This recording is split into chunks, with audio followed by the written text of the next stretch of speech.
মৌলগুৰি আৰু পূব তিয়ক মৌজাৰ প্ৰায় ১৭০০ বিঘা মাটিত অমৃত সৰোবৰ খান্দিব লৈছে, যিটো স্থানীয় জনগণে তাৰ ভূমিপুত্ৰ মানুহ থলগিৰি মানুহখিনিয়ে মনা নাই। আমি চৰকাৰৰ ওচৰত দাবী জনাইছোঁ যাতে এই কামটো কোনো কাৰণতে নকৰক, নহ'লে কিন্তু বৃহৎ প্ৰতিবাদৰ বাবে চৰকাৰ সাজু থাকিব লাগিব। আৰু তাত শৰ্মা উপাধি, জনৈক শৰ্মা উপাধি এজন ঠিকাদাৰে ইমান পৰ্যায়ৰ গুণ্ডামি কৰিছে স্থানীয় মানুহক লৈ, এইটো গৈ পিছত কিন্তু সংঘাতৰ ৰূপ ল'ব। আৰু সংঘাতৰ ৰূপ ল'লে তাৰ বাবে জগৰীয়া চৰকাৰ হ'ব।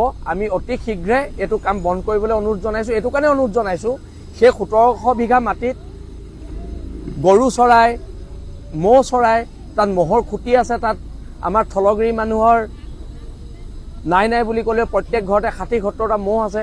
সেই ম'হখিনি ক'ত চৰাব, সেই গৰুখিনি ক'ত চৰাব, এই কথাটো লৈ আমাৰ আপত্তি আছে। আৰু অতি শীঘ্ৰে মুখ্যমন্ত্ৰীয়ে ইয়াত হস্তক্ষেপ কৰক, অন্যথা তীব্ৰ আন্দোলনৰ বাবে চৰকাৰ সাজু থাকক।